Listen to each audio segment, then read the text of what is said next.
காலையில இருந்து லலிதாவுக்கு உடம்பு சரியில்லை, பக்கத்துல இருந்து பாத்துக்கோன்னு சொன்னா இவ எங்க? என்னங்க அங்க பாருங்க.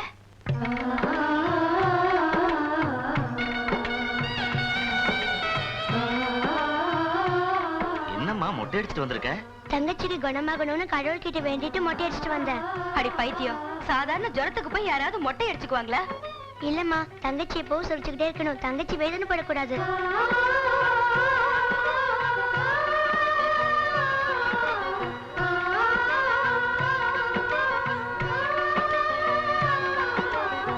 கவலைப்படாதம்மா, சீக்கிரம் குணமாயிடும். இங்க பேஷண்டோட அக்கா யாரு? உள்ள பேஷண்ட் கண்ணை மூடிட்டு மன்னிச்சிடாக்கான்னு புலம்பிட்டு இருக்காங்க. நீங்க போய் பாருங்க.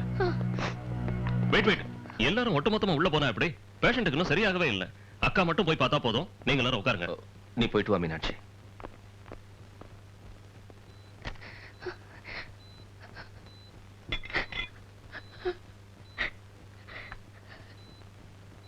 லலிதா,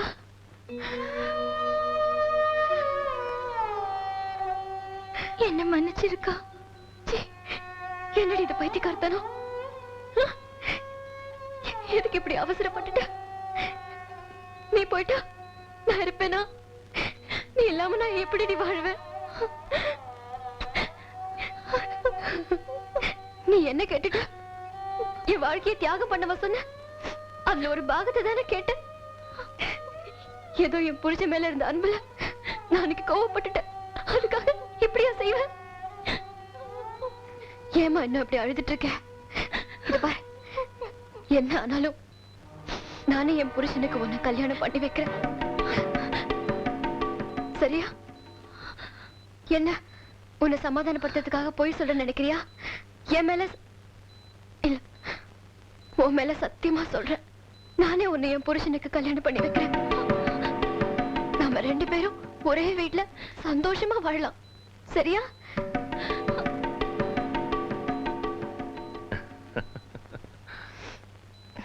அவரை ஒத்துக்க வைக்க வேண்டியது என் பொறுப்பு.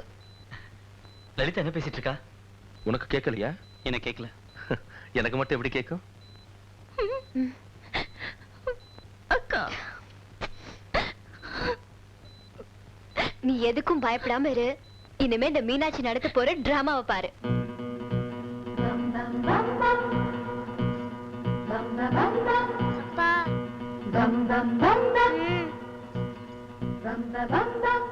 ஆவணி மாசம் 24ஆம் தேதி. நல்ல நாள் ஐயரே. ரொம்ப நன்னா இருக்குமா? ஆனா அதுக்கும் இன்னும் 20 நாள் தானே இருக்கு. அதுக்குள்ள கல்யாண வேலை எப்படி முடிப்பேன்? அத பத்தி உங்களுக்கு என்ன கவலை? எல்லாத்தையும் நான் பாத்துக்கிறேன். என்னங்க? ஆமா, வேலை பாக்குறதுக்கு ஆளுங்க இருக்காங்க சரி, ஆனா பையன் யாருன்னு சொல்லலையேம்மா. அத கேட்டதுக்கு தான் அவ தற்கொலை பண்ணிக்க போனா. ஏங்க? ஆமா. அதனால கல்யாணத்துக்கு 2 நாள் முன்னாடி மாப்பிள்ளை யாருன்னு தெரிஞ்சா போதும். ஏங்க? ஆமா. அம்மா, அவ யார கட்டிக்கிட்டாலும் சந்தோஷம். கல்யாணம் ஆனா போதும். ஆமா, பையன் யாருன்னு உனக்கா தெரியுமா? எனக்கு ஏற்கனவே அறிமுகமானவர் தான். அவரும் மெட்ராஸ்ல தான் இருக்காரு. மெட்ராஸ்னா பையனுக்கு நம்ம பக்கத்து வீடா எதிர் வீடா? லலிதா வந்தப்ப கண்ணடிச்சு லவ் பண்ணானா? வர வர உங்க அம்மா வயசுக்கு தகுந்த மாதிரியே நடந்துக்க மாட்டேங்கிறாங்க. ஆமா. அதெல்லாம் சரி, பையன் பணக்காரனா? எங்க அளவுக்கு வசதியானவங்க தான், வேற எதுவும் கேட்க கூடாது.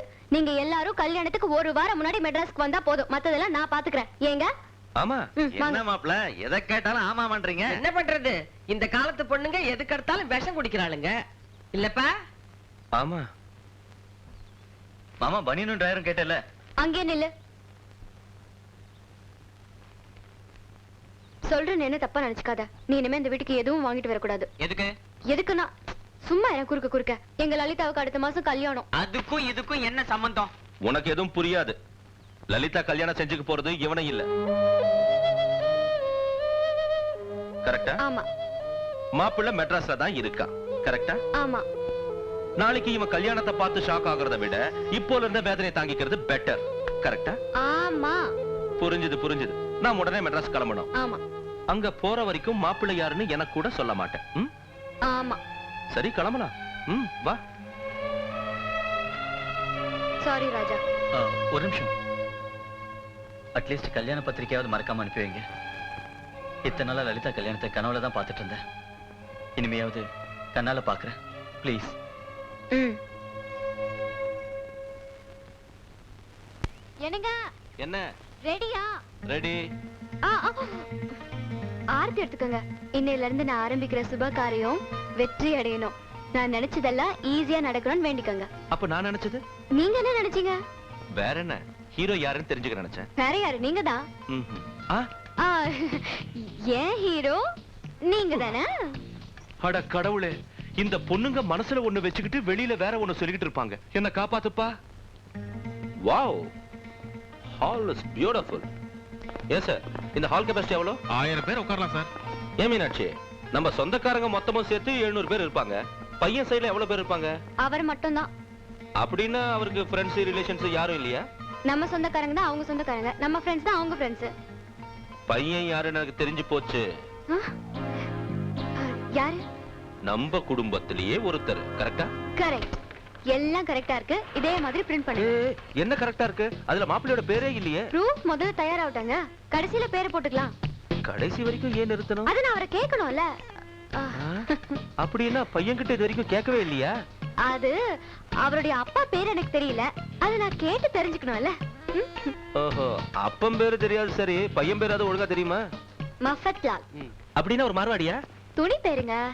ஓஹோ, சரி. கல்யாண பையன் எங்க இருக்கான்? ஃபாரின்லயா? இல்லையே. ஏன்? அவர் இங்க இருந்தா இந்த Dress எல்லாம் அவரே செலக்ட் செஞ்சுக்கலாம்ல. அதான் நீங்க இருக்கீங்களே. நானா?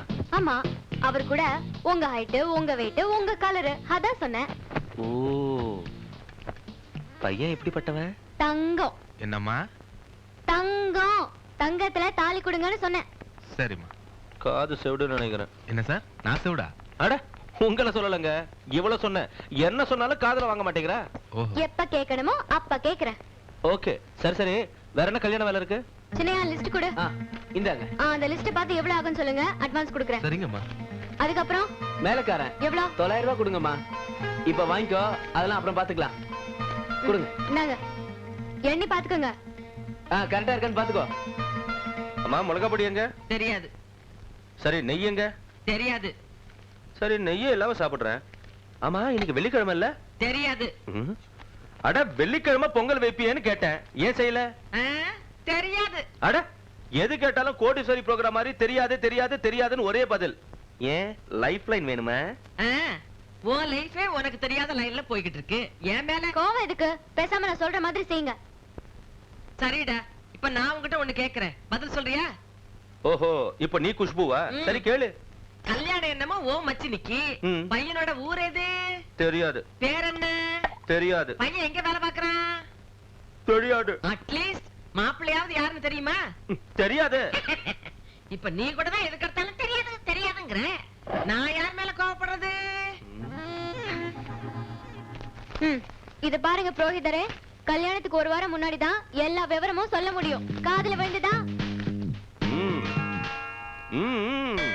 கல்யாண மண்டபம் பிக்ஸ் பண்ணியாச்சு, புரோகிதர், சமையல்காரர், மேலதாளம் எல்லாம் பிக்ஸ் பண்ணியாச்சு. Very good.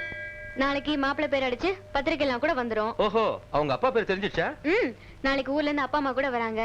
இந்த மாதிரி நேரத்துல கல்யாணம் நின்னு போயிடுச்சுன்னா எப்படி இருக்கும்? ஏய், என்ன அபசகுனமா பேசுற? அது நல்ல சகுனம் பார்த்து அவர்கிட்ட சொல்லலாம்னு இருந்தேன். நீ என்ன சொல்ற? மாப்பிள்ளை இன்னும் பதில் சொல்லவே இல்லையே. ஏன்? அவர்கிட்ட நான் கேட்கவே இல்லையே. அப்படின்னா இன்னும் பையனையே கேட்கலையா? அத நினைச்சாதாங்க ரொம்ப பயமா இருக்கு. உள்ள வாங்க, கேட்டு பாக்குறேன். கோயிலுக்குள்ள போய் யார கேட்க போறா? கடவுளே, பொண்ணுங்க விளையாடுற இந்த டபுள் கேம் நிறுத்துப்பா, டூ மச்சா இருக்கு.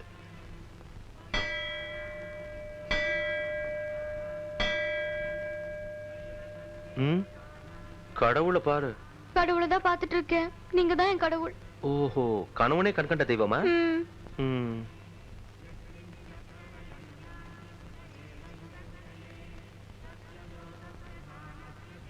என்னங்க, கடவுள் வெங்கடேச பெருமாளுக்கு எத்தனை பொண்டாட்டிங்க?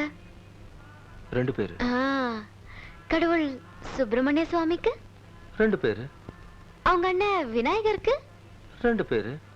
அவங்க அப்பா சிவனுக்கு 2 பேரு. அந்த ஹோல் ஃபேமிலிக்கே 2 பேரு. இப்போ நீங்க என்னோட கடவுள். உங்களுக்கும் 2 பொண்டாட்டி இருந்தா என்ன தப்பு?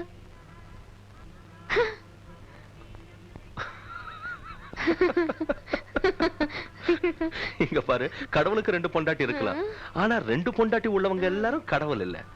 ஒரு பொண்டாட்டியோட சேர்த்து சுண்ணாம்பாக்குறோம். இதுல 2 பொண்டாட்டி கட்டிக்கிட்ட மேல போய் கடவுளாக வேண்டியதுதான்.